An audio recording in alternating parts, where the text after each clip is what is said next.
Start करते हैं एक क्वेश्चन से। मेरे को शायद ध्यान है या नहीं है, आपने क्वेश्चन कर रखा है नहीं कर रखा है, फिर भी आप एक बार देख लो, है ना भाई। क्वेश्चन लिख लो, लिखो if A particle is moving, if a particle is moving with constant speed 5 meter per second on a circle of radius 10 meter, find its velocity and acceleration vector if it is at point A and B as shown in figure, क्या ये circle है और ये यहां पर 60 degree पर है ना, पॉइंट ए है और यहां पर पॉइंट बी। क्लियर है क्या? ए और बी पर आपको वेलोसिटी और एक्सेलरेशन वेक्टर निकालने हैं।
तो देखो कैसे निकालेंगे। स्पीड तो इसकी 5 मीटर पर सेकेंड, ये दिया हुआ है एक्स एक्सिस, ये दिया हुआ है वाई एक्सिस। तो पहले हम लिखते हैं एट पॉइंट ए के लिए, जब पार्टिकल हमारा एक्स और वाई प्लेन में घूम रहा है तो ये पॉइंट ए पर है, बात समझ में आई? तो जब ये ए पर है तो इसकी जो वेलोसिटी वेक्टर होगा वो ये पर होगा। तो इसका मैग्नीट्यूड कितना है भाई? मैग्नीट्यूड है इसका 5 सेंटीमीटर। क्लियर है बात? तो ध्यान से देखो, तो ये 5 मीटर पर सेकेंड जो होगा, तो यदि ये 60 डिग्री है, ये भी 60 होगा और ये भी क्या होगा? 60 डिग्री होगा और ये हो जाएगा 5 मीटर पर सेकेंड। तो इसका कंपोनेंट y डायरेक्शन में 5 cos 60 ऐसे होगा और ये वाला कंपोनेंट 5 sin 60 होगा, 5 sin 60 होगा। तो जो वेलोसिटी वेक्टर होगा ये v वेक्टर, va वेक्टर, तो va वेक्टर जो होगा वो 5 minus 5 sin 60 i cap plus 5 cos 60 j cap हो जाएगा, -5 √3/2 i cap plus 5 1/2 j cap.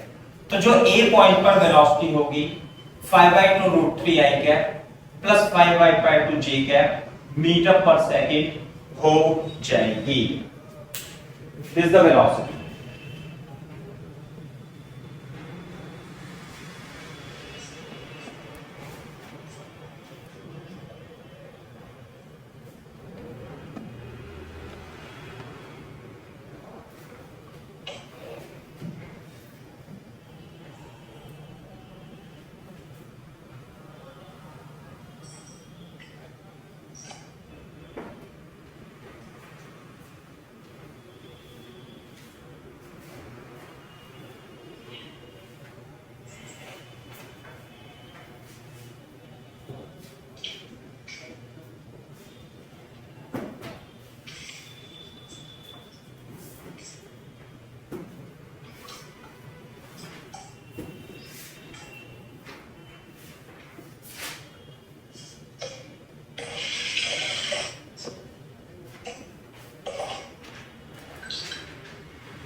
ठीक है भाई, तो ये बात।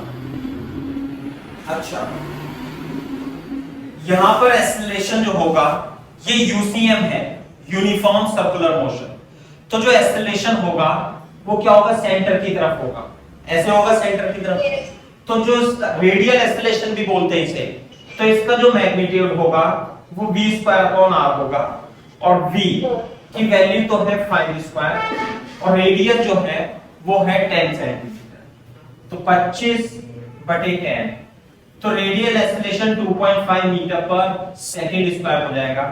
लेकिन क्योंकि हमें एक्स और वाई एक्सिस दिए हुए हैं, तो इस एक्सेलरेशन को हम कैसे लिखेंगे, वेक्टर फॉर्म में लिखेंगे, है ना, वेक्टर फॉर्म में। वेक्टर फॉर्म में देखो कैसे लिखेंगे, ऐसे करके बनाएंगे हम डायग्राम, और ये लिखेंगे AC1, AC1, और ये हो जाएगा 60 डिग्री, 60 डिग्री। तो ये तो आ गया 2.5 मीटर पर सेकेंड स्क्वायर। तो ये वाला जो कंपोनेंट होगा इसका, ये होगा 2.5 cos 60, और ये वाला जो कंपोनेंट होगा ये तो है x एक्सिस, ये y एक्सिस, ये हो जाएगा 2.5 sin 60। क्लियर है क्या बात? तो इसका जो AC1 वेक्टर होगा वो होगा 2.5 cos 60 minus i cap plus 2.5 sin 60 किसमें, माइनस j कैप। क्लियर है क्या बात?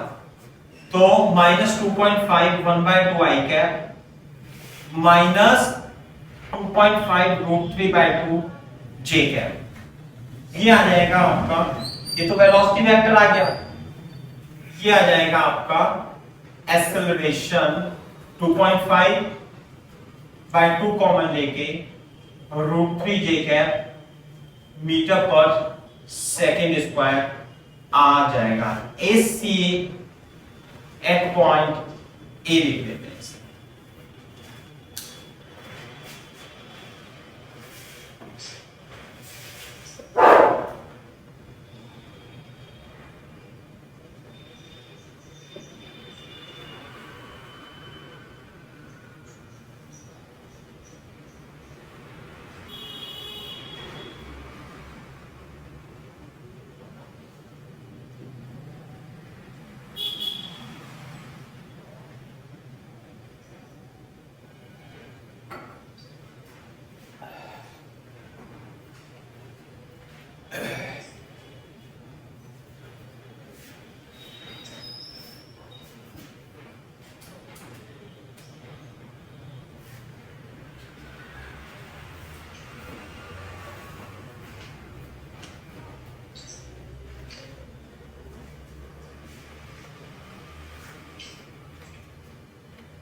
ठीक है भाई,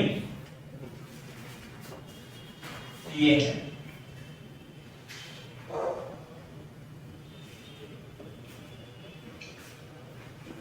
इसी प्रकार से आप पॉइंट बी के लिए भी आप निकाल सकते हो। बी तो यहां पर है ना, तो बी के लिए तो आसान है, ए के लिए थोड़ा सा टफ था, है ना। तो सेकंड डाल देते हैं एट बी। तो बी के लिए ये हो जाएगा एक्स एक्सिस वाई एक्सिस, तो वेलोसिटी बी भी वेक्टर इधर होगा, और ये हो जाएगा -5i कैप मीटर पर सेकेंड। ये तो वेलोसिटी वेक्टर हो जाएगा, और जो सेंटीपिटल एक्सेलरेशन होगा वो इधर की ओर होगा, और इसे हम कितना लिखेंगे, -2.5 j कैप मीटर पर सेकेंड। ये तो आसान है।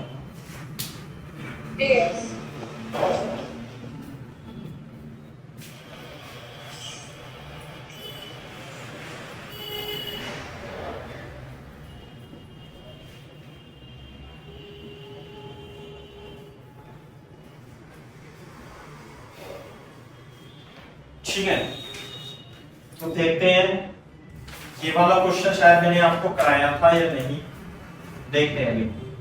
If A particle is moving, if a particle is moving with omega is equal to 4 pi by 3 radian per second in the circle of radius 6/5 meter. Find its first linear speed, second magnitude of centripetal acceleration, ये है question. हमने किया था वो सारे different थे। है बेटा, हमने क्वेश्चन किया था बट से वैल्यू डिफरेंट है। हाँ तो बस, तो कोई दिक्कत नहीं है, फिर तो हो जाएगा, है ना। तो ये रहने दो आप भाई, ये तो आप कर लेना फिर ऐसे कैसे किया था। हाँ तो देख इसे ले लें।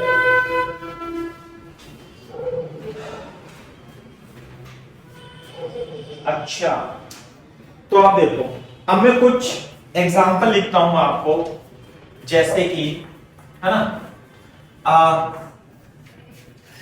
फॉर एग्जांपल्स ऑफ, ऐसे लिखना topic, examples of uniform circular motion.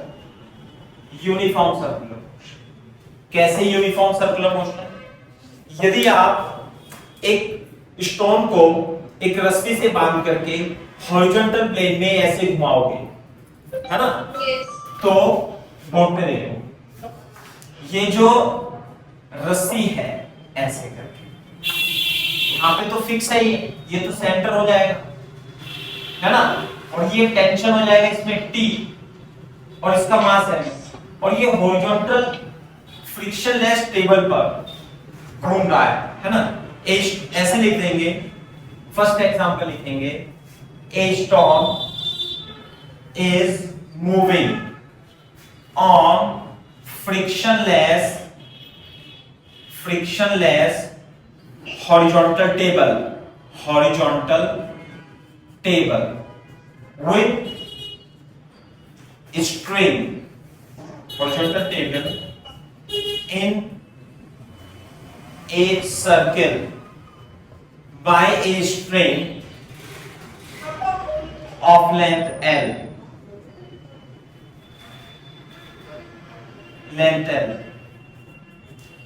and moving with speed V. Find tension in the string. String में आपको टेंशन बताना है। लेंथ L मान लेते हैं।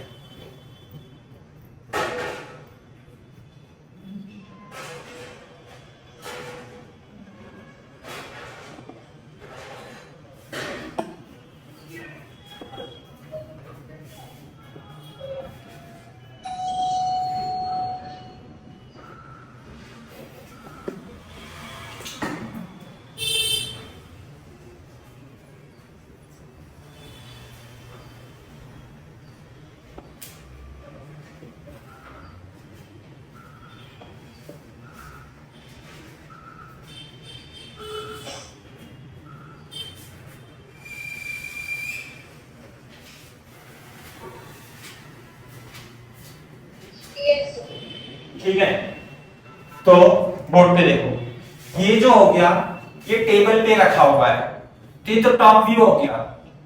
हम क्या कर रहे हैं, ऊपर से देख रहे हैं, तो ऊपर से देख रहे हैं तो ऐसे दिखेगा। लेकिन अगर जो मैं इसे साइड से देखूं, साइड से ये तो टेबल हो गई, और यहाँ पर ये हिंज है और ये मास है ऐसे, और ये क्या कर रहा है, ये ऐसे घूम रहा है, ऐसे घूम रहा है ना, और इसकी जो रेडियस होगी वो लेंथ L के बराबर होगी। आप बता सकते हो जब ये ऐसे घूम रहा है, यूं घूम रहा है, तो इस पे कितने फोर्स लगेंगे? एक तो लगेगा mg, एक लगेगा नॉर्मल। और एक सेंट्रीपिटल फोर्स। नहीं, सेंट्रीपिटल फोर्स कोई नए टाइप का फोर्स नहीं है ना। सेंट्रीपिटल फोर्स होता ही नहीं, ये तो दूसरे फोर्सेस से मिलकर के बना होता है ना। तो एक तो इसमें mg लगेगा, एक नॉर्मल रिएक्शन लगेगा, और क्या लगेगा, एक लगेगा टेंशन। यस। और टेंशन किधर लग रहा है, सेंटर की तरफ। तो सेंट्रीपिटल फोर्स क्या होता है, net force toward the centre will provide required centripetal force, है ना। इस चीज को मैं लिखा दूंगा, net force towards centre, net force towards centre कितना है, टेंशन, यही तो है सेंटर की तरफ। mg तो नीचे, नॉर्मल ऊपर और टेंशन इधर। And net force toward the centre will provide required centripetal force, will provide required centripetal force, that is tension is equal to mv square. ये बात समझ में आती है नहीं। तो टेंशन कितना होगा इसमें, mv स्क्वायर अपॉन r। जितनी आप इसकी स्पीड बढ़ाओगे उतना टेंशन बढ़ेगा। या आप ऐसा भी कह सकते हो कि स्पीड ज्यादा बढ़ाने के लिए ज्यादा टेंशन स्प्रिंग में होना चाहिए।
तो आप आगे बढ़ने से पहले मैं आपको एक छोटे से पॉइंट दिखा देता हूं, बहुत ही ज्यादा इंपॉर्टेंट है।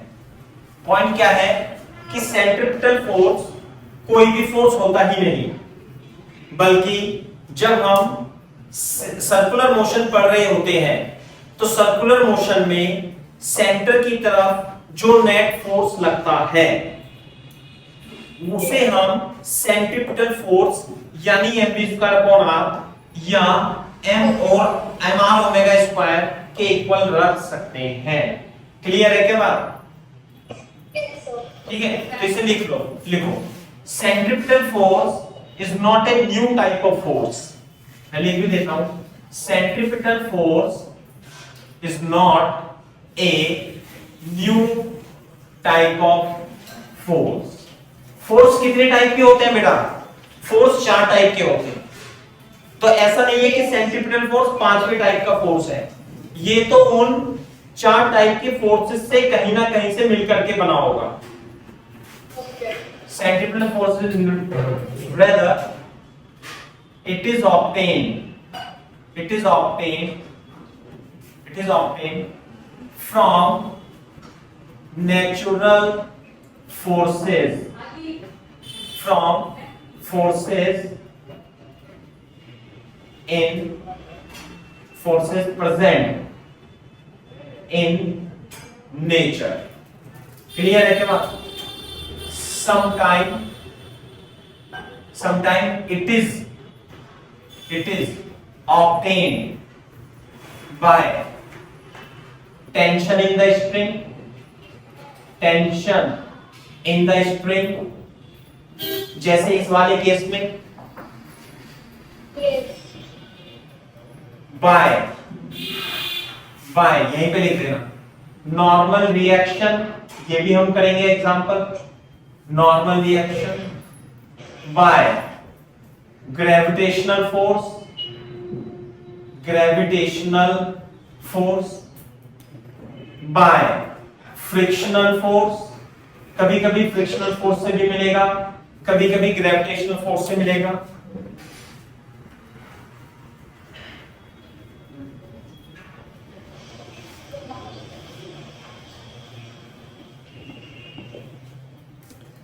By electrostatic force, electrostatic force, ये सभी टाइप के जो भी फोर्स होंगे, है ना, ये सब इलेक्ट्रोमैग्नेटिक और ग्रेविटेशनल फोर्स ही होंगे, ग्रेविटेशनल फोर्स ही होंगे। बात समझ में आई?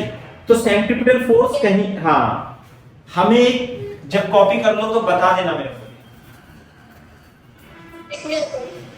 हाँ, हमें इन सभी क्वेश्चन में सर्कुलर मोशन के चैप्टर में एक लाइन याद रखनी है। तो क्या याद रखनी है कि आपको सर्कुलर मोशन करते हुए बॉडी का एफबीडी बनाना है और सेंटर की तरफ फोर्स कैलकुलेट करने हैं। सेंटर की तरफ जो फोर्स होंगे वो ही रिक्वायर्ड सेंट्रीपिटल फोर्स प्रोवाइड कराएगा। क्लियर है क्या बात? और उसे हम mv²/r या mr ओमेगा स्क्वायर के इक्वल रख देंगे, है ना। इंपोर्टेंट नोट मैं लिख देता हूं, during calculation of use of circular motion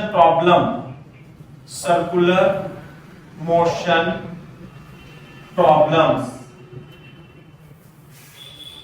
calculate net force towards center and put it equal to mv²/r और r ओमेगा स्क्वायर। बस ये बात याद रखनी। तो ये कहीं से बाहर से नहीं आएगा बल्कि सिस्टम से ही मिलेगा।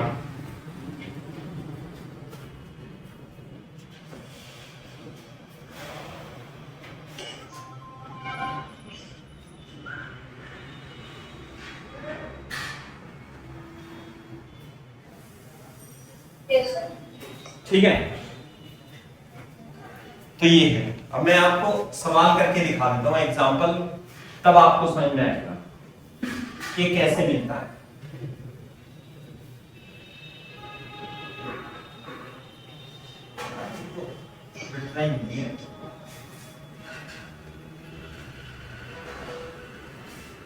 हाँ भाई, देखो जरा, फॉर एग्जांपल अभी तो हमने एक ब्लॉक को, एक बॉल को, है ना, एल लेंथ की रस्सी से ऐसे ऐसे हमने सर्किल में घुमाया।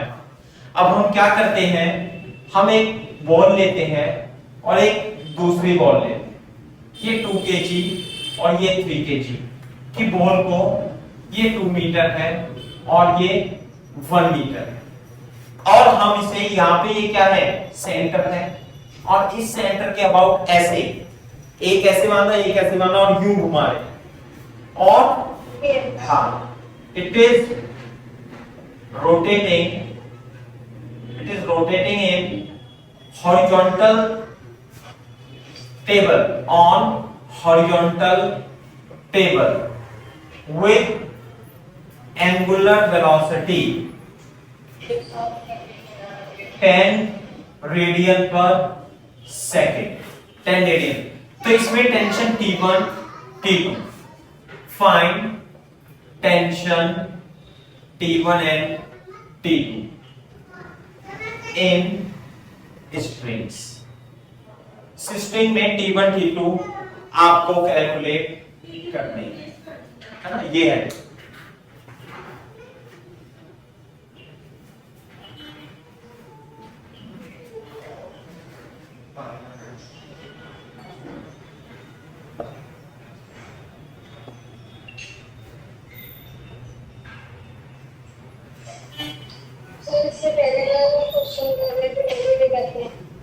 वो तो सर स्टोर वाला ने क्वेश्चन में दिया नहीं पूरा। पूरा नहीं हुआ वो अभी। नहीं सर, मतलब वो tension is equal to m v square में आया था। हाँ तो बस तो टेंशन ही तो उसमें टेंशन उतना ही तो टेंशन ही तो निकालना था स्ट्रिंग में। तो उतना ही आंसर है क्या? हाँ तो ये उसमें मास और लेंथ दे रखी थी क्या? यदि मास लेंथ दे रखी होगी तो उसमें रख देना मास लेंथ और स्पीड। हाँ एम वी और आर रख देना उसमें, मेरे ध्यान नहीं रहा होगा है ना। उसमें वैल्यू रखनी है अपने को एम वी और आर।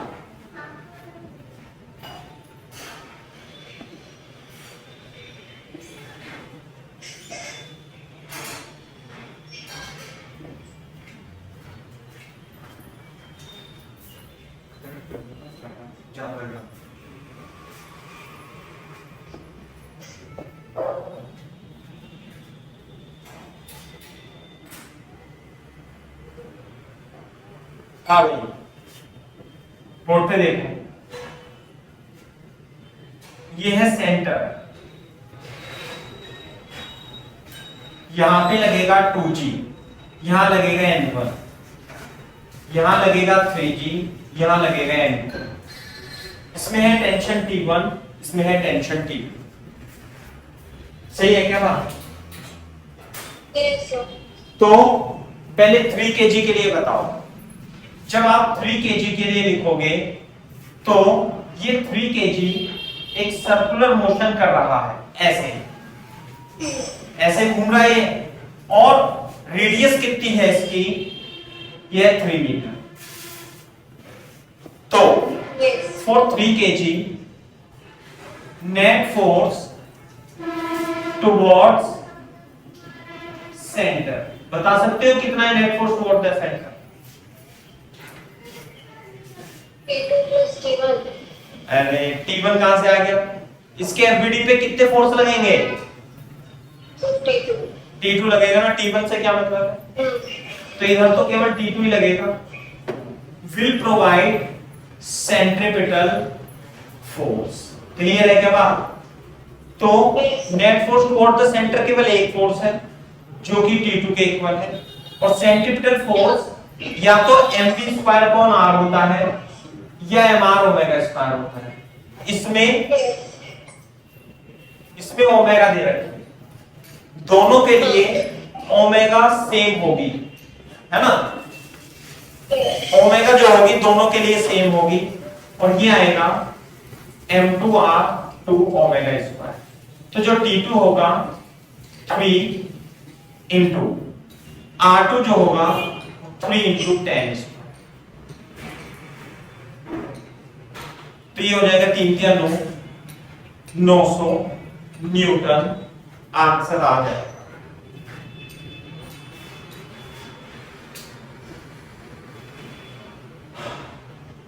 न्यूटन आंसर आ जाएगा।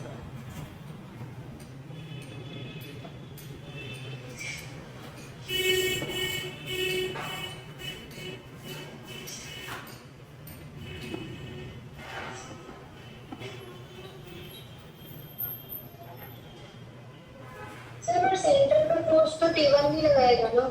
बेटा सेंटर पे नहीं, आप बॉडी को देखो, बॉडी को कंसीडर करते हैं एफबीडी बना करके। तो एफबीडी पर तो जो टच में है वही फोर्स लगाएगा, T1 तो है ही नहीं उसके टच में। अच्छा फोर्स तो वही लगाता है जो टच में होता है। ठीक है।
हो गया क्या कॉपी? सो साइना, Yes, sir.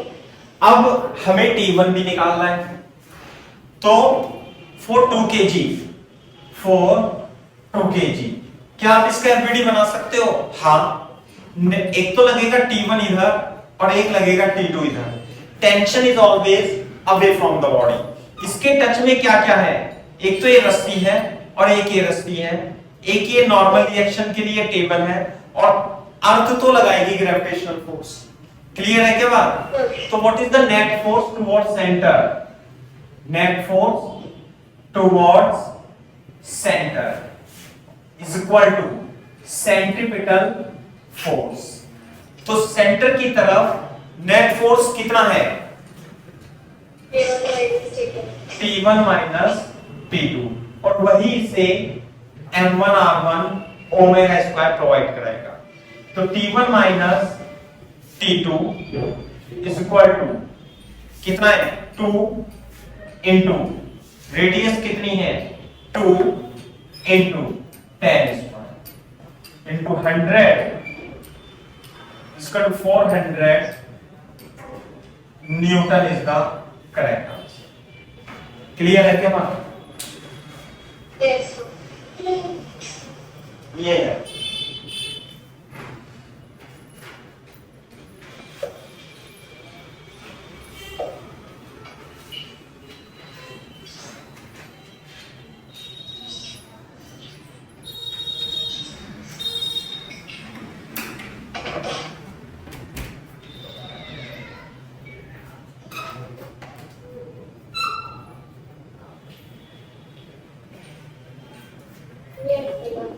क्लियर है क्या बात? ऐसे करना, Yes. ठीक है?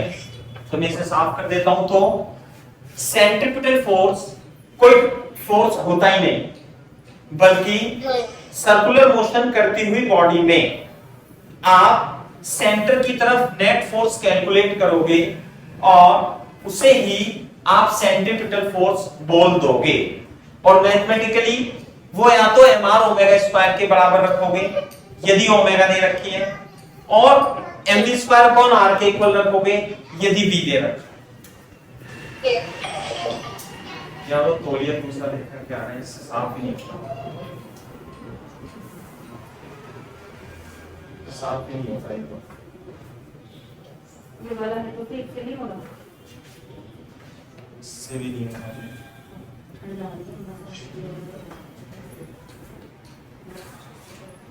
ठीक है, अच्छे देखो, जैसे कि मान लेते हैं हमारे पास एक टेबल है, ये टेबल है ऐसे करके, है ना, और ये रोटेट कर रही है इस टेबल को। ये क्या है? Rotating table, rotating table. अगर जो मैं यहां पर एक कॉइन रख दूं, coin, this is coin of mass है, क्लियर है क्या बात? और ये इस एक्सिस ऑफ रोटेशन से r दूरी पर है, और दोनों के बीच में friction coefficient mu is what? Friction coefficient between table and coin. Clear है क्या बात?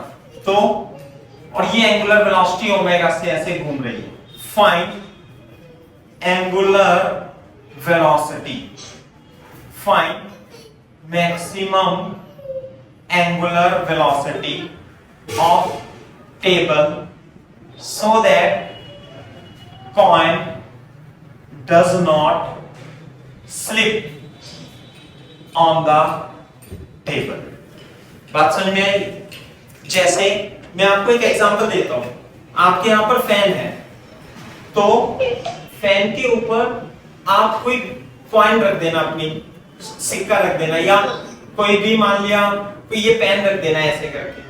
तो जब आप पंखे को धीरे धीरे चलाओगे तो कॉइन या ये पेन भी पंखे के साथ साथ घूमेगा, सही है, ऐसे सर्कुलर मोशन करेगा। लेकिन यदि आप उसे तेजी से घुमाओगे तो एक कॉइन उस पे से स्लिप हो जाएगी। Yes. तो आपको मैक्सिमम एंगुलर वेलोसिटी बतानी है ताकि ये कॉइन स्टेबल से स्लिप ना हो। कितनी मैक्सिमम एंगुलर वेलोसिटी से हम पंखे को चला सकते हैं, यानी टेबल को घुमा सकते हैं।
Yes, सर, किया। ठीक है, ये तो कैसे करेंगे बताओ, ध्यान से देखो। जब ये टेबल घूम रही है तो ये जो कॉइन है ये भी सर्कुलर मोशन कर रही होगी। क्लियर है के बाद? Yes. तो जब ये सर्कुलर मोशन करेगी तो क्या आप इसमें ऐसे टेबल बनाना है, यहां पर एक कॉइन बनाना, तो इस पे इसका एफबीडी यानी इस पे फोर्स बता सकते हो कितने लगेंगे, कितने फोर्स लगेंगे? एक तो लगेगा mg, एक लगेगा नॉर्मल, और इसे घुमाएगा कौन? और कौन सा फोर्स लगेगा? बोलो फ्रिक्शन। मैं बता रहा हूं क्या फोर्स लगेगा? फ्रिक्शन, और फ्रिक्शन लगेगा टुवर्ड्स द सेंटर। सर, ऐसा क्यों? Friction मतलब?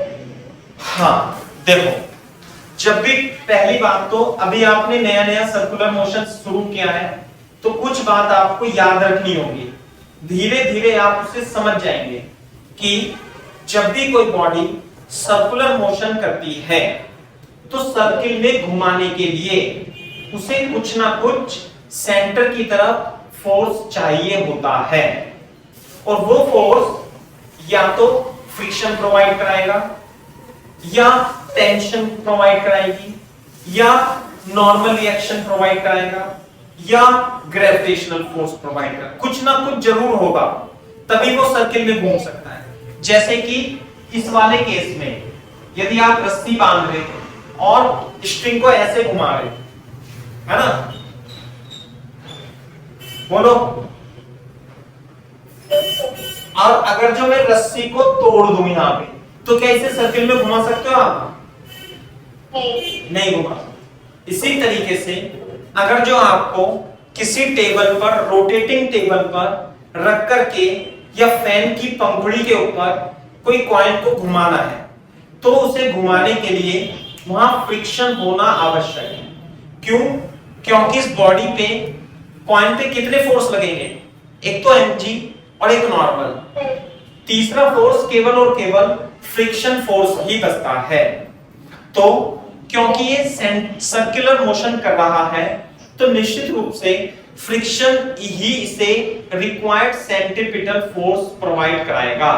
तो जो इसमें फ्रिक्शन होगा वो उसमें सेंटर की तरफ होगा और यही रिक्वायर्ड सेंट्रीपिटल फोर्स प्रोवाइड कराएगा। अभी आप इस बात को थोड़ा सा याद भी रख सकते हैं यदि आपके समझ में नहीं आता है तो। सही है बात? हाँ, तो फ्रिक्शन जो लगेगा उस सेंटर की तरफ लगेगा। मैं लिख देता हूं, लिख भी देता हूं, friction will provide required centripetal force. ध्यान से सुनो, जैसे अब इसे लिखो मत, आपसे मैं कह दूं, आप ध्यान से सुनो, आपसे मैं कह दूं कि आप अपने कमरे के फर्श पर गोल गोल घूमो, तो आप गोल गोल घूमोगे, स्पीड बढ़ाओ, थोड़ी स्पीड बढ़ाओगे, लेकिन बहुत ज्यादा स्पीड नहीं बढ़ा सकते, क्योंकि यदि आप स्पीड बढ़ाओगे तो आप फिसल जाओगे। सही है? जब आप गोल गोल घूमते हो, घूम के देख लेना, तो आप सर्कुलर मोशन करोगे, तो सर्कुलर मोशन करने के लिए रिक्वायर्ड सेंट्रीपिटल फोर्स की जरूरत होगी। वो फोर्स आप जब आप घूम रहे हो तो आप पे कितने फोर्स लगेंगे? जब आप घूम रहे हो ऐसे, तो आप पे तो आप ऐसे ऐसे सर्कल में कर रहे हो, मान लिया, तो एक तो mg, एक नॉर्मल, और ये लगेगा आपके पैरों और फर्श के बीच फ्रिक्शन, जो कि सेंटर की तरफ लगेगा। यदि आप अपने फर्श पर तेल बिखेर दो, ऑयल, फिर घूम के दिखाओ आप सर्किल में, घूम सकते हो क्या? गिर जाओगे, स्लिप हो जाओगे। यदि आप अपने फर्श पर तेल बिखेर करके और गोल गोल घूमने की कोशिश करो तो आप घूम ही नहीं पाओगे। क्यों? क्योंकि फ्रिक्शन हो जाएगा खत्म। क्योंकि जब सर्कुलर मोशन आप कर रहे हो तो आपको जो सेंट्रीपिटल फोर्स प्रोवाइड हो रहा है आपके पैरों के बीच और फर्श के बीच का जो फ्रिक्शन है वही प्रोवाइड कर रहा है। तो यदि आपने उसे तेल बिखेर दिया तो फ्रिक्शन खत्म, तो सर्कुलर मोशन ही नहीं हो पाएगी, क्योंकि रिक्वायर्ड सेंट्रीपिटल फोर्स प्रोवाइड ही नहीं हो पाएगा। बात समझ में आ गई? ठीक है, तो इसी प्रकार से ये कॉइन भी है। तो जब ये कॉइन ऐसे ऐसे घूम रही है तो इसे सेंट्रीपिटल फोर्स जो प्रोवाइड होता है वो टेबल और कॉइन के बीच में जो फ्रिक्शन है वही प्रोवाइड कराएगा। यदि आप इस टेबल पर खूब सारा तेल डाल दो और फिर कॉइन को रख दो, तो कॉइन जो है टेबल के साथ नहीं घूमेगी, बल्कि वो ऐसे ऐसे टेढ़ी मेढ़ी हो जाएगी। बात समझ में आई? तो friction will provide required centripetal force. मैं बहुत सारे एग्जांपल दूंगा तब जाकर के आपको चीजें क्लियर होंगी। सही है?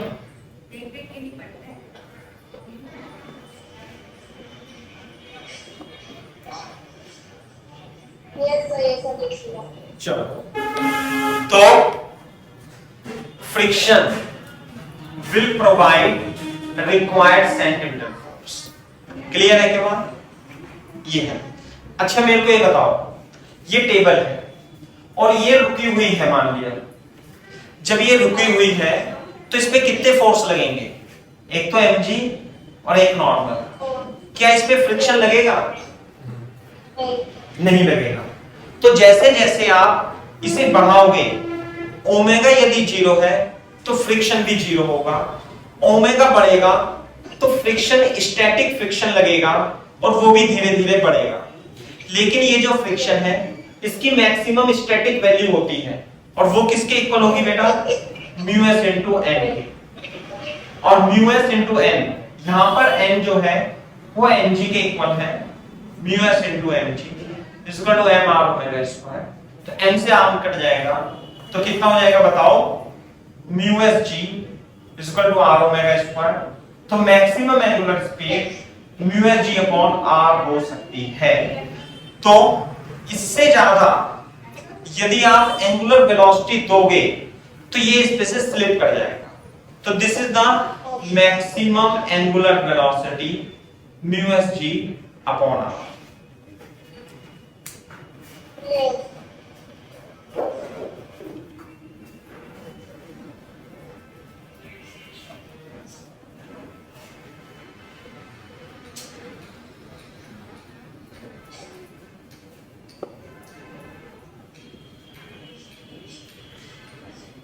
Yes, होगा। ठीक है ना।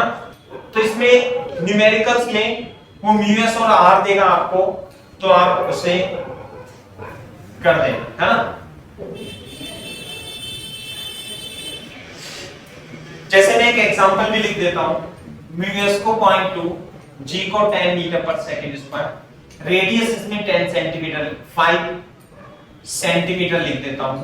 तो ओमेगा मैक्सिमम जो होगी वो कितनी होगी, 0.2 into 10, 5 into 10 की पावर -2, 2/5 into 100, और ये कितना हो गया 20, तो कितना हो जाएगा 40, 2/10 रेडियन पर सेकेंड। यानी कि इस पर जो मैक्सिमम स्पीड है विदाउट स्लिपिंग वो कितनी है, वो 2/10 मीटर रेडियन पर सेकेंड। इससे ज्यादा स्पीड नहीं बढ़ा सकते।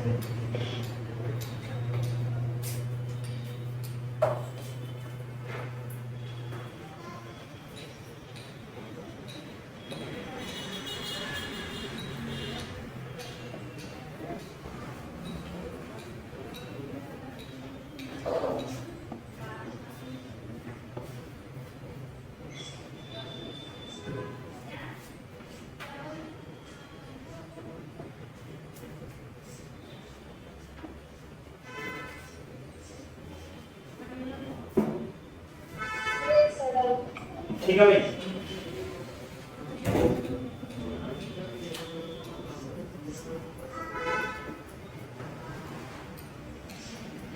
सिमिलरली जैसे यदि आप देखोगे कि सर्कुलर टर्न होते हैं, उस पे गाड़ियां घूमती हैं, जैसे सर्कुलर टर्न होते हैं दिल्ली में, मुंबई में, सब जगह है कहीं ना कहीं, तो हम उसे डिस्कस करते हैं कि वो सर्कुलर ट्रैक किस प्रकार से होता है ना। Motion of car on circular track. जैसे ये टॉप व्यू है, टॉप व्यू, और ये कार है, और ये कार आर रेडियस के सर्कुलर ट्रैक में v स्पीड से ऐसे चल रही है। क्लियर है क्या बात, व्यू चल रही है। तो मैं साइड व्यू देखूंगा तो यहां पर एक कार होगी और ये सर्कुलर ट्रैक है और ये ऐसे ऐसे घूम रही, मान यूं, सही है। तो आप बता सकते हो इसमें कितने फोर्स लगेंगे, एक तो mg लगेगा और एक नॉर्मल लगेगा, बोलो। अब ये सर्कुलर ट्रैक में घूम रही है तो इसमें कुछ ना कुछ फोर्स होना चाहिए जो कि सेंटर की तरफ लगना चाहिए, और वही फोर्स उसे रिक्वायर्ड सेंट्रीपिटल फोर्स भी प्रोवाइड कराएगा, बोलो। तो कौन सा फोर्स हो सकता है इसके अलावा, फ्रिक्शन। तो जो फ्रिक्शन लगेगा वो क्वेश्चन ये भी आता है, ये car is moving on A horizontal track, the direction of friction is towards this और अवे फ्रॉम द सेंटर। ये बताओ, इसमें बड़ी कंफ्यूजन रहती है बच्चों को कि फ्रिक्शन बाहर की ओर लगेगा या अंदर की ओर लगेगा, बताओ किधर लगेगा, अंदर की तरफ। क्यों, क्योंकि सेंटर ऑफ सर्किल इधर है, तो सेंट्रीपिटल फोर्स कौन प्रोवाइड कराएगा, फ्रिक्शन ही प्रोवाइड कराएगा। तो in this case friction force between tyre of car and rod will provide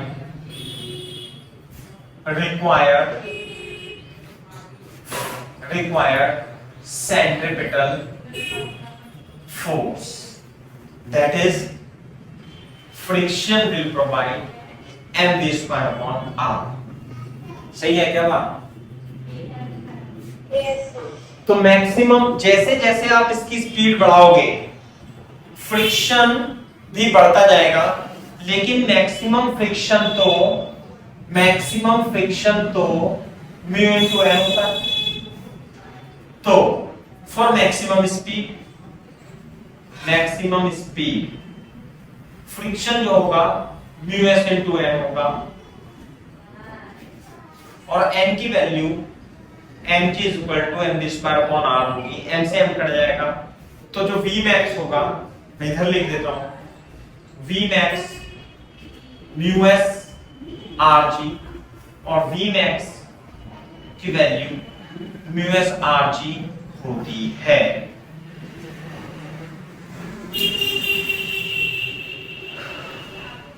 Yes.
Yes, sir. मैं इसमें एक एग्जांपल भी दे देता हूं, है ना। If radius of circular track कितनी है 500 मीटर, एंड कोफिशिएंट ऑफ फ्रिक्शन जो म्यू एस है वो है 0.2। फाइंड maximum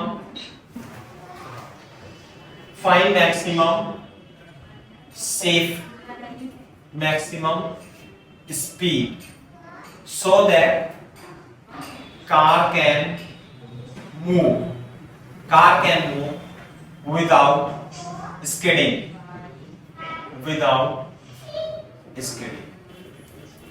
है ना। so that car can move without skidding।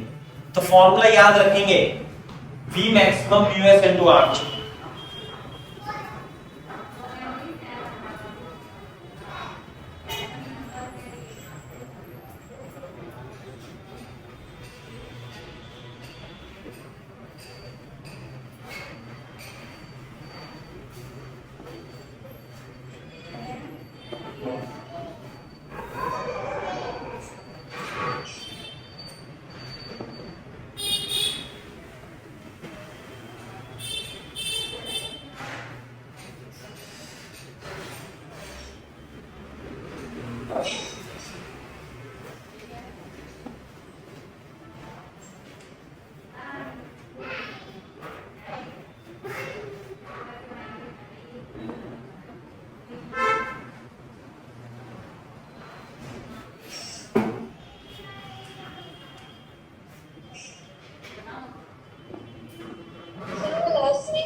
Car can move without skidding।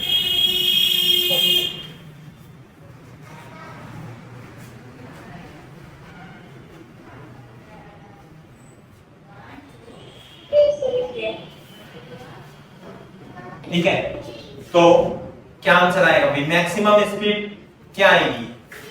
V max equal to root mu s r g. तो म्यू एस है 0.2, ये है 500 और ये है 10, 1000। तो कितना जाएगा? मीटर पर सेकंड, है ना। और ये होता है 3.16, तो 31,600 मीटर पर सेकंड मैक्सिमम स्पीड। अगर जो स्पीड इससे ज्यादा करोगे आप तो आपकी कार ठुक जाएगी, है ना, स्किड कर जाएगी। तो डिफरेंट तरीके से भी पूछा जा सकता है ना। तो लेकिन कॉन्सेप्ट तो यही है।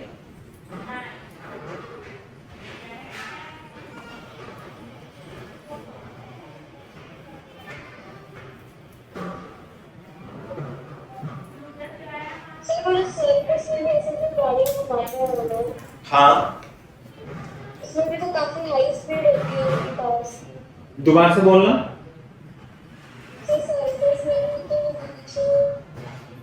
हाँ हाँ, तो घुमाते हैं तो फ्रिक्शन ज्यादा होता है ना उसके टायरों के बीच में। हाँ, तो उससे हाँ हाँ बताओ।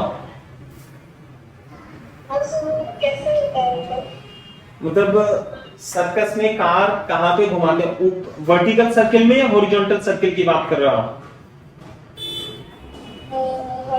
Negative circle. किसमें? सर मैं यहाँ सर्कुलर सर्कल कौन सा नहीं रहता उसमें वाइट या काला। अरे वो भी डिस्कस करेंगे। वो तो उसे तो वो बोलते हैं वेल ऑफ डेथ, है ना, मौत का कुआं, वेल ऑफ डेथ ऐसे बोलते हैं ना। ओके। वो भी डिस्कस करेंगे वो कैसे घूमता है। मौत का कुआं बोलते हैं उसे। सर्किस में नहीं, वो तो मौत का कुआं, चलो सर्किस तो अलग होता है, वो मौत के कुएं का सिस्टम अलग लगाते हैं वो, तो वो यूं घूमते हैं वो, तो बहुत तेजी से घुमाते हैं वो। तो वही हमारा टॉपिक है, थोड़ी देर के बाद इसे डिस्कस करूंगा। पहले मैं ये कॉनिकल पेंडुलम डिस्कस कर देता हूं। मोशन ऑफ कॉनिकल पेंडुलम, मौत का कुआं बोलते हैं उसे हिंदी में, मौत का कुआं। और उसपे कई सारी मोटरसाइकिल फिर कार भी घुमाते हैं ऐसे ऐसे। देखा है मैंने बचपन में मौत का कुआं, तो आपने भी देखा है ये? हाँ, तो ठीक है। तो हमारे यहाँ तो मेला लगता था तो उसमें देखा था कभी, अब कभी देखने जाते ही। तो मोशन ऑफ कॉनिकल पेंडुलम बिल्कुल सही बात है, देखना चाहिए। तो देखो सिंपल पेंडुलम तो ऐसा होता है, सिंपल पेंडुलम इसे यूं लटका दिया और ऐसे छोड़ दिया और ऐसे ऐसे ऑसिलेट करता रहता है, यूं यूं ऑसिलेट करता है। तो ये तो सिंपल पेंडुलम है। सिंपल पेंडुलम को ही यदि आप ऐसे करके ऐसे साइड में ले जाओ, थोड़ा सा कहां पे ले जाओ, साइड में ले जाओ, छोड़ो मत, इसे ऐसे perpendicular to the plane velocity दे दो तो ये ऐसे सर्किल में घूमने लगेगा, है ना, यू घूमने लगेगा, यू ऐसे, इसे ऐसे पकड़ा और यू घुमा दे। बात समझ में आई? तो इसकी लेंथ कितनी है? लेंथ इसकी है, वर्टिकल से एंगल थीटा मान लेते हैं, तो मैं इसे साफ कर देता हूं, सही है ना। तो ये जो मोशन करता हुआ दिखेगा ये कॉन की तरह बनता है, इसलिए इसे कॉनिकल पेंडुलम कहते हैं।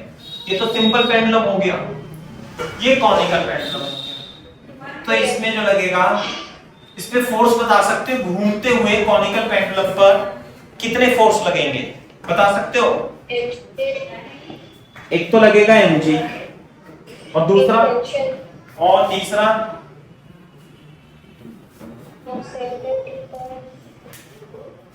बोलो बोलो कितने लगेंगे? एक दो, मैं ये पूछ रहा हूं how many force are acting upon this? 1 2 3 4, कितने लग रहे हैं?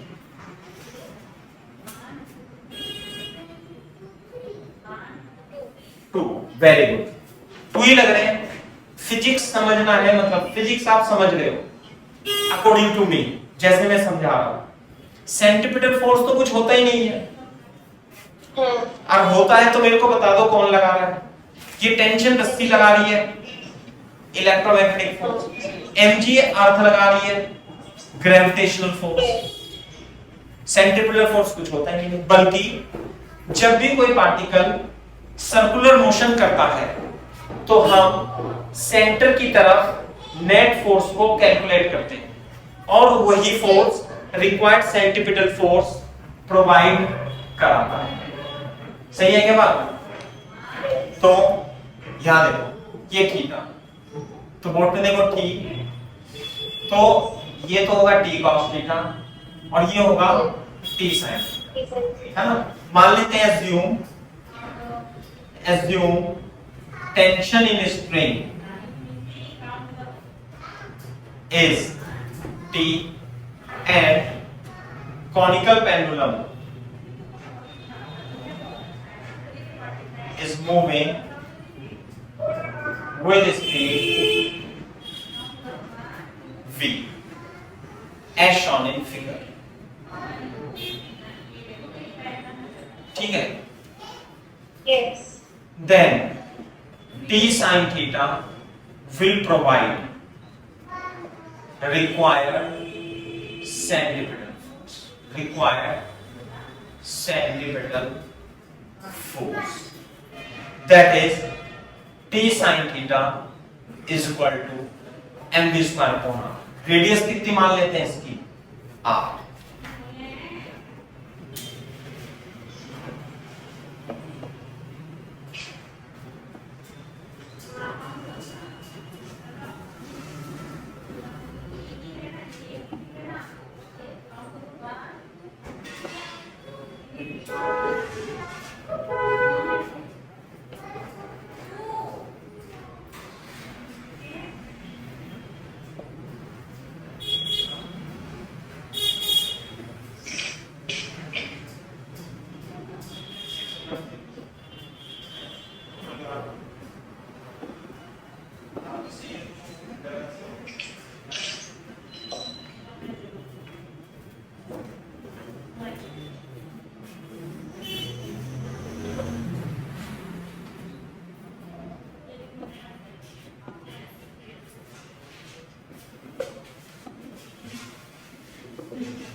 Yes, sir.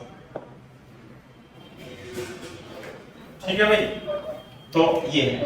अच्छा, एक पॉइंट तो मैंने आपको ये लिखा दिया था कि सेंटर की तरफ जो नेट फोर्स होगा वो सेंट्रीपिटल फोर्स होगा, और दूसरा पॉइंट ये लिख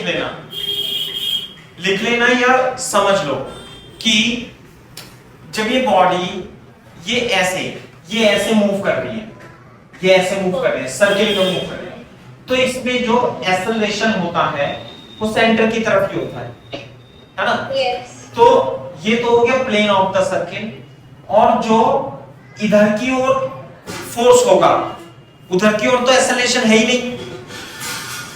भाई कोई बॉडी है, ये मान ले पेन है, ये यूं मूव कर रहा है ऐसे, Yes. तो यदि मैं आपसे पूछूं इस प्लेन में ये वाला जो ये तो हो गया सर्कुलर सर्किल का प्लेन, ये कौन सा प्लेन हो गया? सर्किल का प्लेन। तो इस प्लेन के परपेंडिकुलर नेट फोर्स जीरो करना पड़ेगा। क्यों?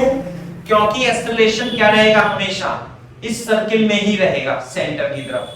तो perpendicular to the circular plane the acceleration is always zero. Clear है क्या? यानी कि नेट फोर्स भी क्या होगा? जीरो होगा। इसका मतलब ऊपर का फोर्स बराबर नीचे का फोर्स, ये हमेशा ध्यान रखना। Towards the circle, towards the centre mv square upon r रखेंगे, और perpendicular to the centre net force को जीरो कर देंगे। Yes. 1 डिवाइडेड बाय 2 करेंगे,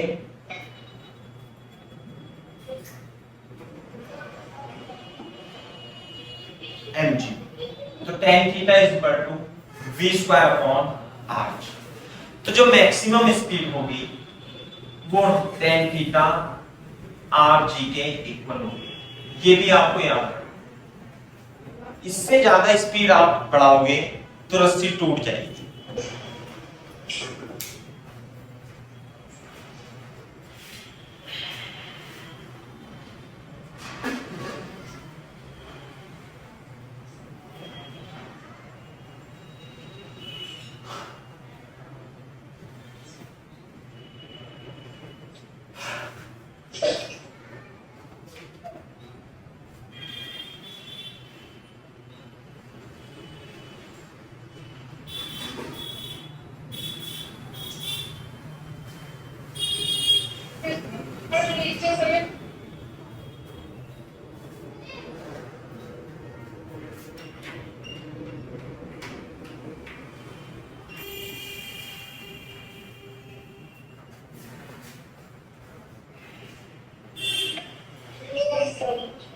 ठीक है, जो रेडियस है इसमें, तो रेडियस बता सकते हो इसमें कितनी होगी, एल साइन। सही है ना? चलो ये तो है। अब मैं इसका टाइम पीरियड पूछता हूं। ये तो हो गई maximum speed. Time period of conical pendulum,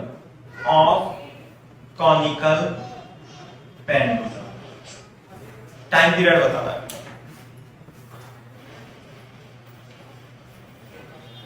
हाँ भाई, टाइम पीरियड का मतलब क्या है कि यहां से स्टार्ट होगा और यहां जाएगा और यहां जाएगा, यहां जाएगा, यहां जाएगा। ओके। तो S बराबर यू टी, तो time period S upon you, और जो S है, S होगी आपकी 2 पाई r, और जो U है, U होगी root tan theta upon r। Clear है क्या बात? यस। तो जो टाइम पीरियड होगा उसे मैं capital T 2 pi root r upon tan theta g, क्या लिख सकता हूं इसे? Yes sir. साथ में r को लिख दूंगा मैं, क्या लिखूंगा r को?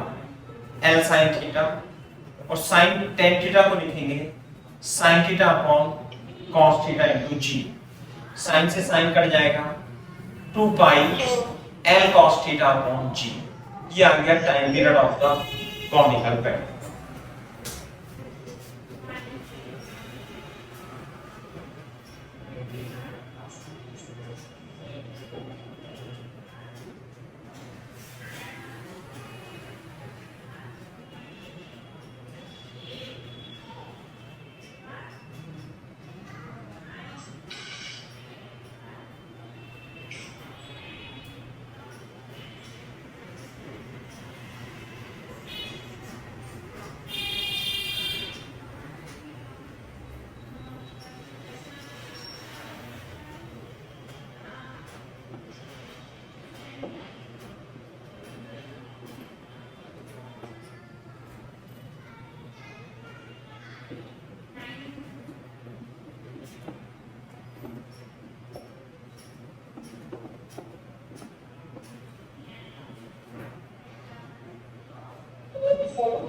चाहिए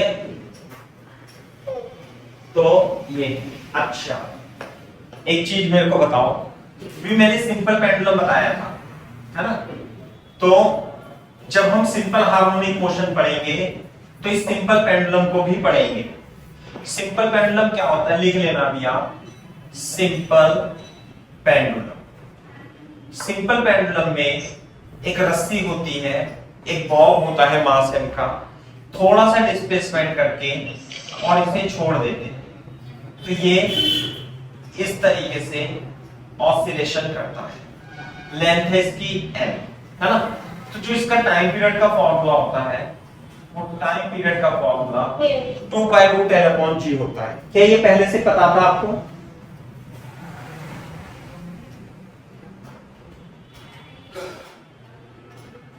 नहीं पता तो लिख लो अभी। इसे ड्राइव कराएंगे हम SHM में, SHM में डिराइव कराएंगे, है ना?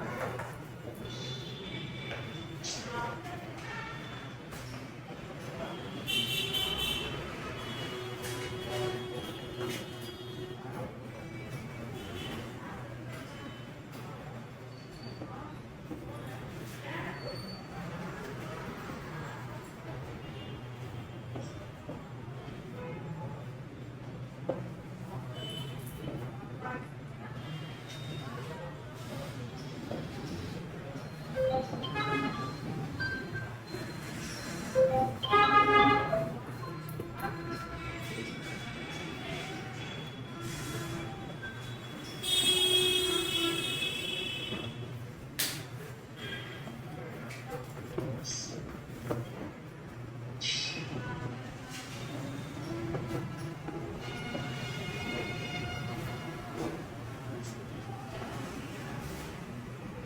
सर, मेरी आवाज आ रही है आपको? हाँ आ रही है बेटा। हाँ सर।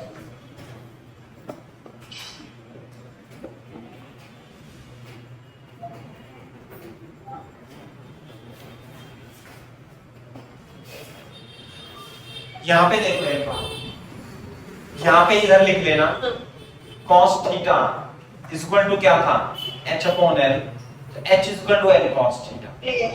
तो हम ये what is h? h is the distance of the centre of circle below the point of suspension. तो हम इसे h अपॉन g भी लिख सकते हैं। तो जैसे सिंपल पेंडुलम का फॉर्मूला निकल करके आता है SHM में, जो कि हम बाद में पढ़ेंगे, t equal to 2 pi root l upon g। इसी तरीके से कॉनिकल पेंडुलम का भी टाइम पीरियड का फॉर्मूला सेम टाइप का ही होता है, 2 pi root h upon g। लेकिन इसमें h जो है distance of centre of circle below the point of suspension होती है। ये बहुत बार हमने टाइम पीरियड निकाला था, उसमें l cos थीटा आ रहा था, तो h ट्रांस इनटू a हो जाएगा। हाँ वही तो मैंने बताया, l cos थीटा को हमने क्या लिख लिया, l cos थीटा को h लिख लिया, ये रहा, हाँ है ना। तो 2 पाई रूट h।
हाँ भाई हो गया।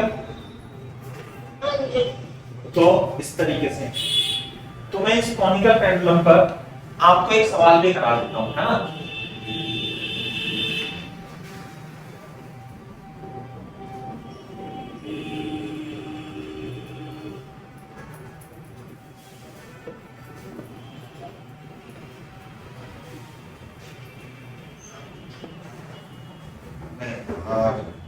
तो साफ ही नहीं हो रहा। देखो इधर, अब ये देखो, मान लिया हमारे पास ये कॉनिकल पेंडुलम है ऐसे करके, और ये ऐसे घूम रहा है, यूं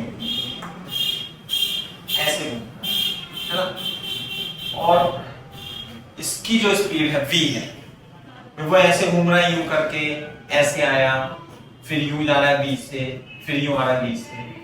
तो अब जब ये यहां पर आता है इस जगह, तो ये जो है हाइट h है, यहां कितनी है हाइट h, ग्राउंड से सेंटर ऑफ सर्किल की हाइट ग्राउंड से कितनी है h है।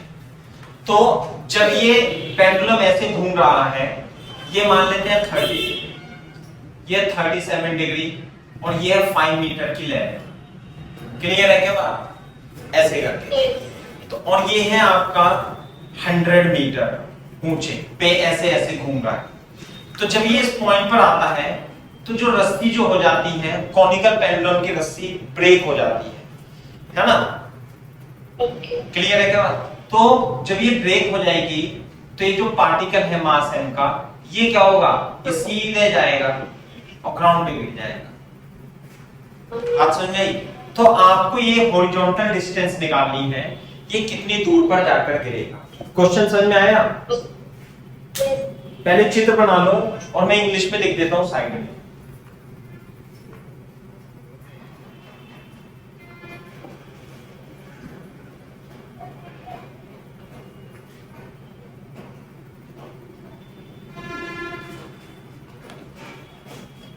इस पॉइंट को ए लिख देते हैं।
ठीक है, तो देखो, तो जब ये कॉनिकल पेंडुलम में से v स्पीड से घूम रहा है तो v तो यूनिफॉर्म सर्कुलर मोशन है, v तो सेम रहेगी। तो v की वैल्यू क्या निकाली थी मैंने? v की वैल्यू निकाली थी रूट ओवर कितनी निकाली थी? tan theta r। ये बात सही है क्या? आप यदि ये भूल जाओ तो सर्कुलर मोशन के कॉन्सेप्ट लगा करके फिर से निकाल देना, है ना? वैसे तो आपको ये याद रखना है tan theta equal to v square upon r conical pendulum के, सही है? तो tan 37 रेडियस कितनी होगी इसकी? रेडियस ये 5 है, ये 3 होगी इंटू 10, तो ये हो जाएगा 3/4 इंटू 3 इंटू 10, तो 3/5/2 मीटर पर सेकेंड। ये बात समझ में आती है क्या?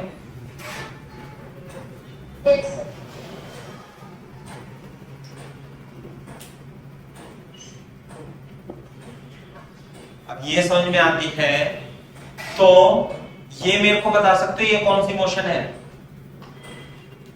ये प्रोजेक्टाइल। प्रोजेक्टाइल मोशन टावर से और हॉरिजॉन्टल डायरेक्शन में है।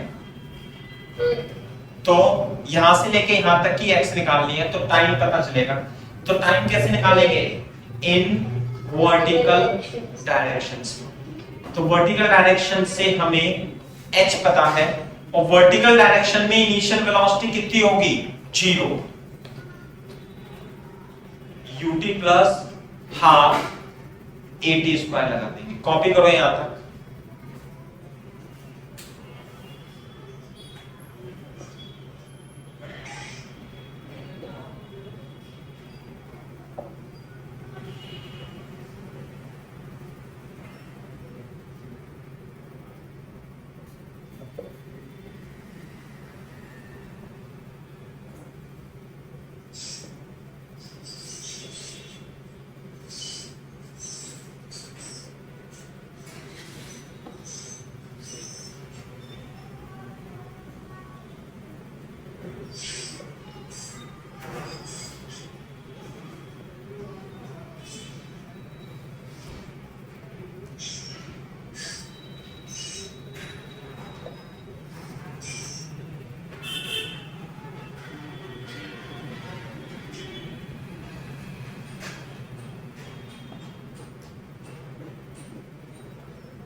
Yes, sir. सही है बात।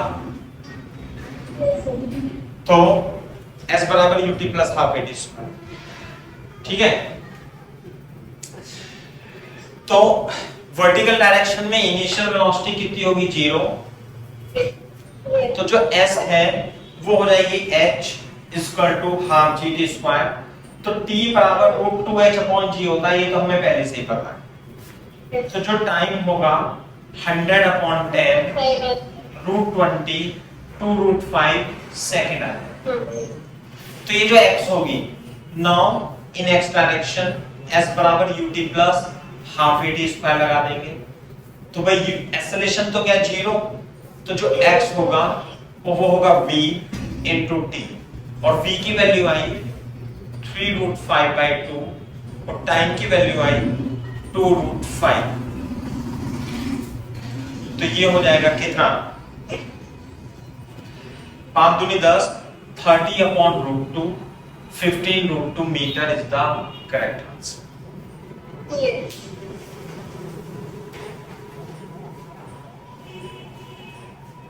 Yes, sir. ठीक है, तो इस तरीके से आप इस कॉनिकल पेंडुलम को समझ सकते हो।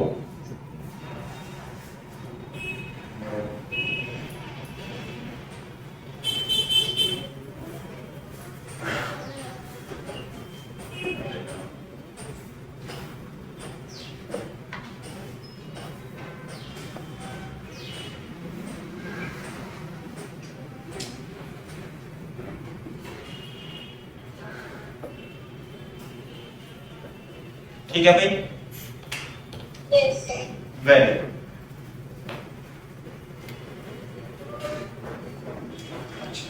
अब देखो हम वो सवाल करते हैं जो आप कह रहे थे ना, वेल ऑफ डेथ, मौत का धुआं कैसे होता है।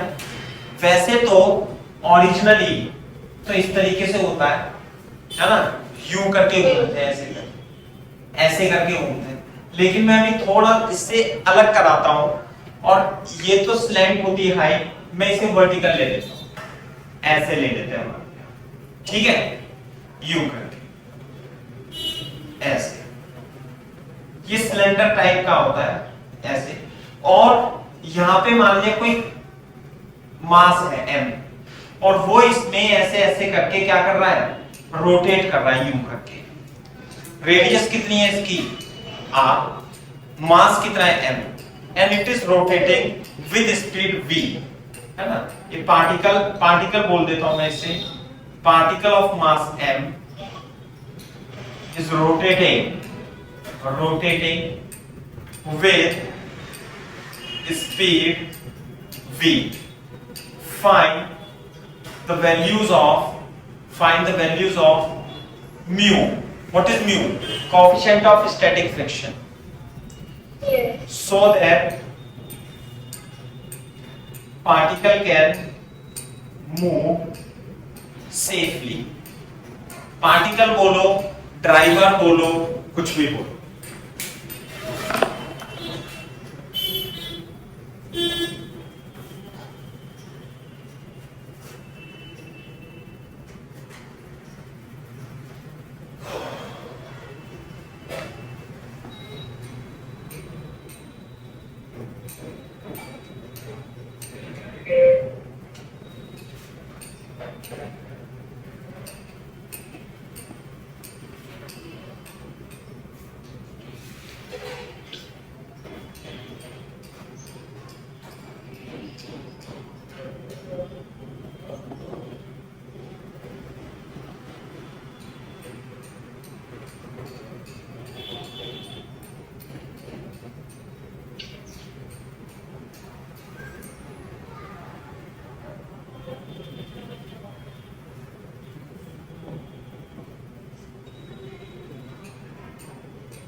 हाँ भाई, जब ये इसमें घूम रहा है तो मेरे को आप बता सकते हो इसके और इसके वॉल के बीच में फ्रिक्शन कोएफिशिएंट तो म्यू है, इसमें फोर्स कौन कौन से लगेंगे, कौन कौन से फोर्स? हाँ, एक तो क्या लगेगा, mg लगेगा, और नॉर्मल किधर लगेगा,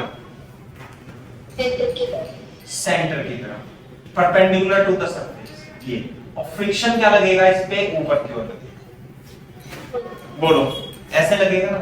तो व्हाट इज, ये ऐसे घूम रहा है, what is the centre, what is the force toward the centre? हाँ, force toward centre will provide required centripetal force। ये मैं बार बार लिखता हूं, required centripetal force। क्लियर है क्या बात? तो n जो होगा mv स्क्वायर अपॉन r के बराबर।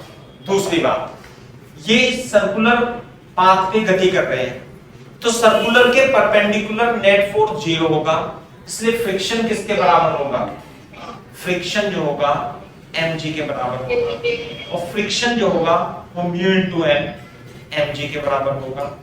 तो मैं यहां पे लिख देता हूं छोटी सी जगह में, n की जगह क्या लिख लेंगे, n की जगह mg अपॉन म्यू लिख लेंगे, mg अपॉन mu is equal to mv square upon r, है ना। तो जो म्यू होगा वो rg अपॉन v स्क्वायर होगा। तो जो फ्रिक्शन की वैल्यू है, वैल्यू इसमें बोला था ना find the values of mu, तो म्यू की वैल्यू या तो इसके बराबर होनी चाहिए या इससे ज्यादा होनी चाहिए for safely for so that particle can move safe.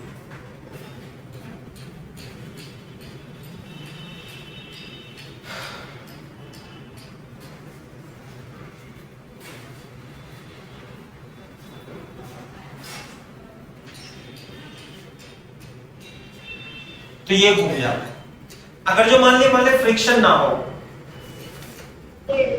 तो फ्रिक्शन नहीं होगा तो क्या होगा, ये नीचे आ जाएगा।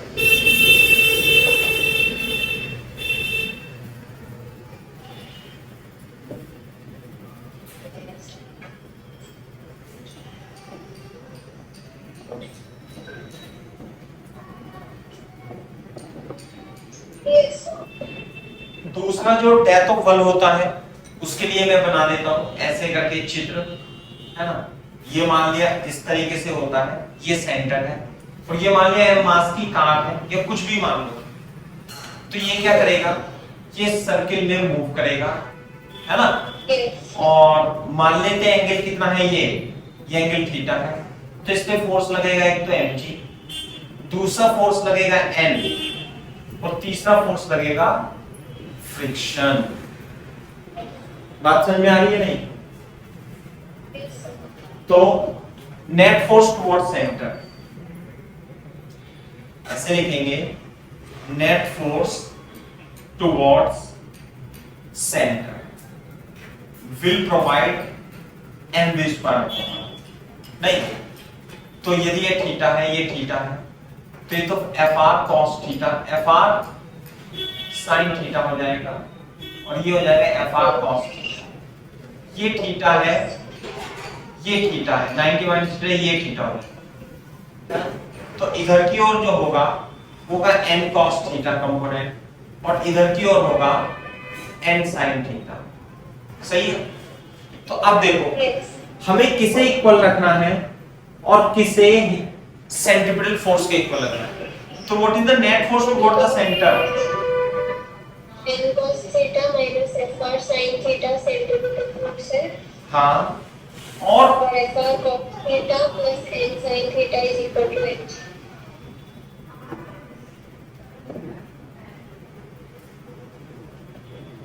ये बात,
तो जो मैक्सिमम फ्रिक्शन होगा, मैक्सिमम फ्रिक्शन, जब मैक्सिमम स्पीड के लिए मैक्सिमम फ्रिक्शन होगा तो म्यू इनटू एन होता है। तो ध्यान से देखो, तो इस वाली इक्वेशन को हम n cos theta mu into n sin theta कहते हैं, equal to mv square upon r, है ना? और इसमें mu into n cos theta plus n sin theta equal to mg रख देंगे। से 1 और 2, 1 डिवाइडेड बाय 2 करेंगे, n कॉमन लेके,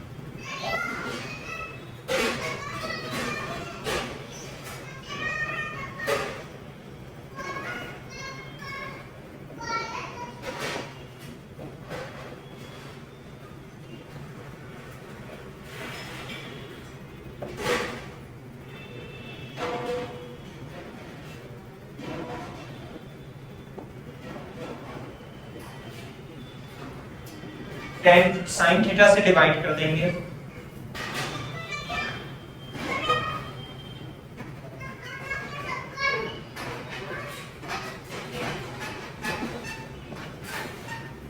cos थीटा से डिवाइड करेंगे,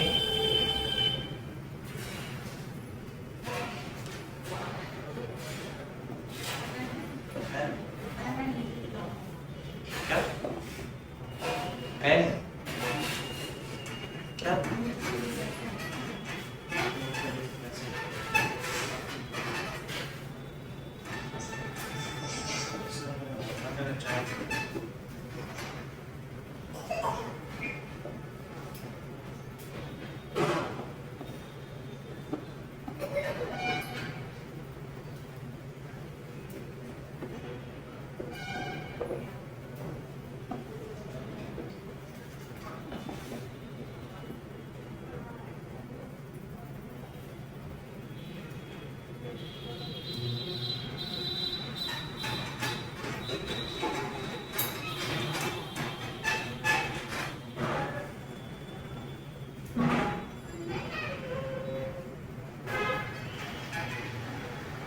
ऐसे इतनी स्पीड हो जाती है ना?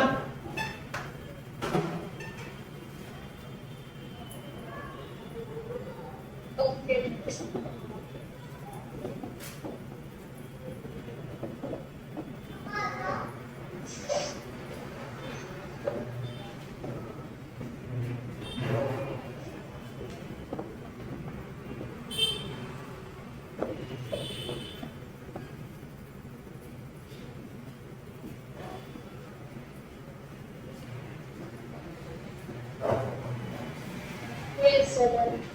देखो मैं एक क्वेश्चन और कराता हूं आपको। जैसे कि मान ये हमारे पास एक रॉड है, ये रॉड है, ठीक है। तो उस रॉड की लेंथ तो L है और मास कितना इसका M, और इसे यहां पर हिंज करके इसके अबाउट ऐसे ऐसे घुमा है। समझ में बात? तो हमें इस रोड में टेंशन बताना है। रोड में क्या बताना है? टेंशन, है ना। ये इसका सेंटर है। If rod of length L of mass M is rotating about an axis with angular velocity omega. Find the tension in the rod from center. String at distance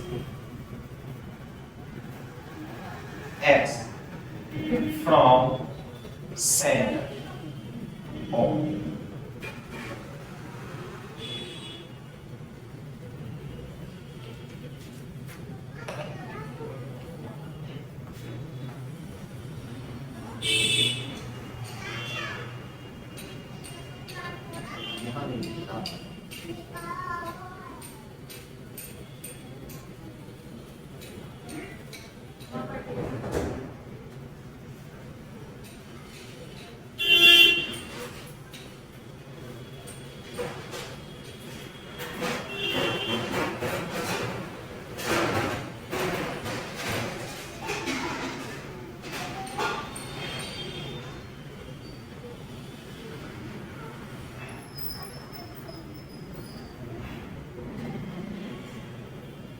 copy कर लेना तो बता देना।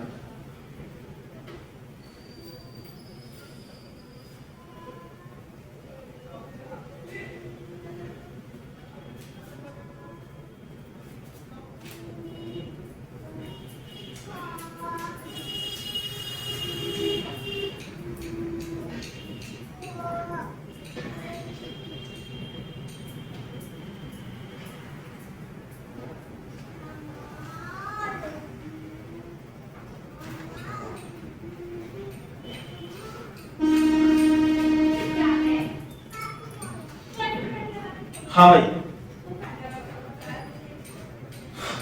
कर लिया क्या कॉपी? साइन सॉरी सर, कर लिया। ठीक है।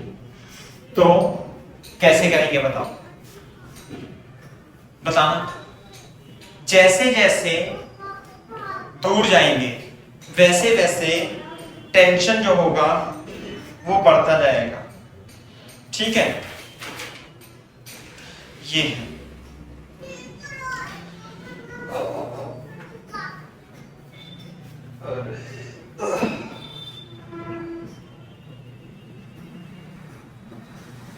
सर, बहुत ज्यादा टेंशन हो बढ़ेगा। सॉरी, टेंशन कम होता जाएगा, टेंशन कम होता जाएगा। देखो बोर्ड पे देखो, ध्यान से देखो। मैं आपको ऐसे बता रहा हूं कि ये देखो, यदि आप इस रोड को लोगे और इसे इस एक्सिस के अबाउट घुमा रहे हो यूं करके, तो आप क्या करोगे? यहां पे टेंशन निकालोगे ऐसे। ये देखना, ये रोड है और इसे हमने बहुत छोटी स्ट्रिंग से ऐसे मारा, तो इस सारे मास को हम m और L/2 डिस्टेंस पर एज्यूम कर सकते हैं कि जो m है वो L/2 डिस्टेंस पर है और ये रस्सी से बना हुआ है और ऐसे घूम रहा है।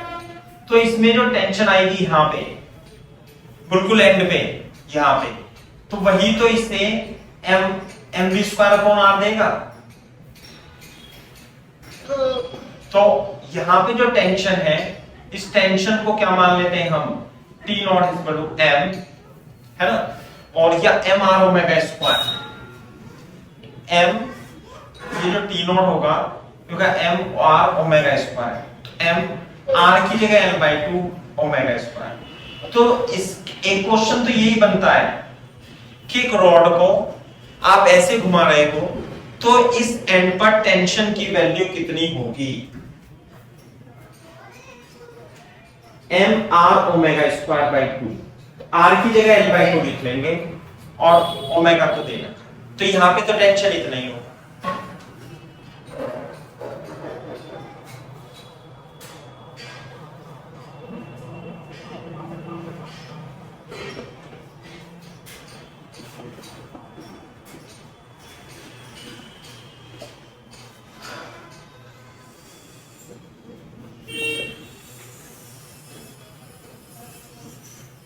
Yes, sir.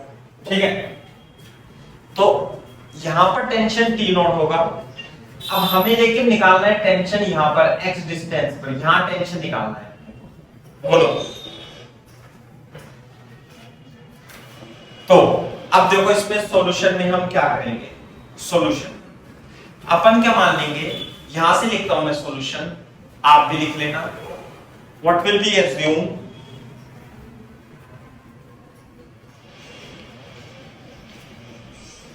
कि यहां से x डिस्टेंस पर एक dx विथ का एलिमेंट लेंगे और यहां पे टेंशन t है और इधर x प्लस dx में टेंशन t प्लस dt हो गई।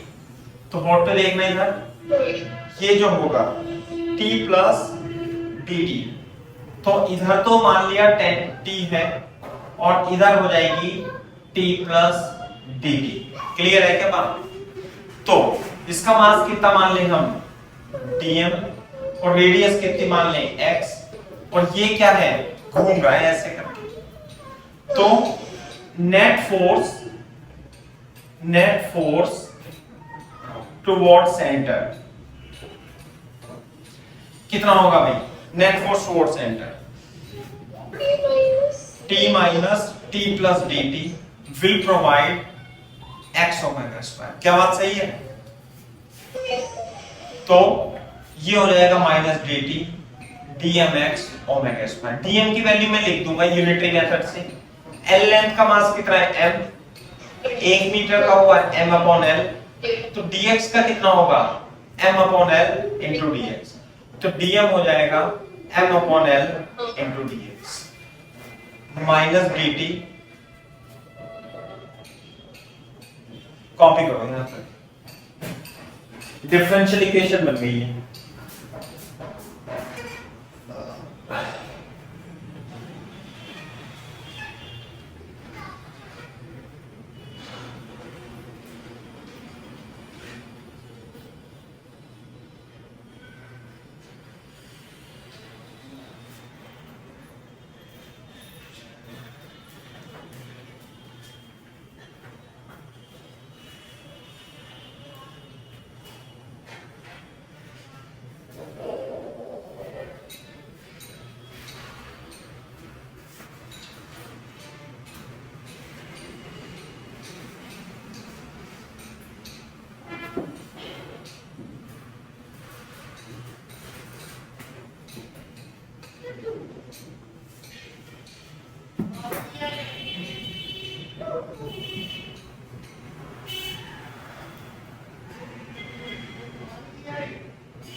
ठीक है, तो अब हम इसे इंटीग्रेट करेंगे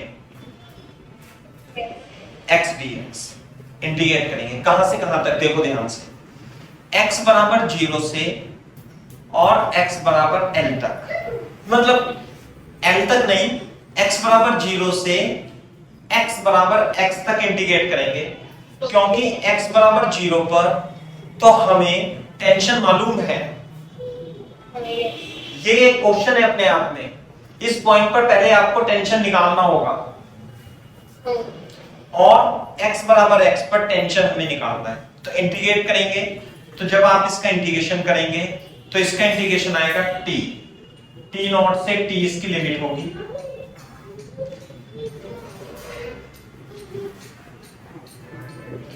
ठीक है, और x square by 2 from 0 to x, तो minus t naught m omega square x square upon 2l, सही है। तो minus t plus t naught m omega square x square upon 2l, तो जो t होगा t naught minus m omega square x upon 2l हो जाएगा। This is the tension as a function of x। Clear है क्या बात? ये हो गया। और टी नॉट की वैल्यू, अरे टी नॉट की वैल्यू क्या थी? ये थी m omega square l upon 2, यही तो थी, minus m omega square x square upon 2। तो tension as a function of x m omega square by 2, और ये हो जाएगी l minus x square upon l, this is equal to m omega square upon 2l l square minus x square. तो यानी कि x is equal to 0 रखोगे तो t naught m omega square l upon 2 आ जाता है, और यदि x is equal to l रखोगे तो यहां पर इस पॉइंट पर टेंशन 0, तो 0 आना ही था। एंड पे तो टेंशन कहां से होगा? कोई मास ही नहीं है घुमाने के लिए, तो टेंशन क्या आएगा? 0 है। तो ये भी अपने आप में एक अच्छा क्वेश्चन है ना, कि टेंशन आप इसे कैसे निकालोगे, सही है। तो अब आप मेरे को अपने कोई डाउट जो हो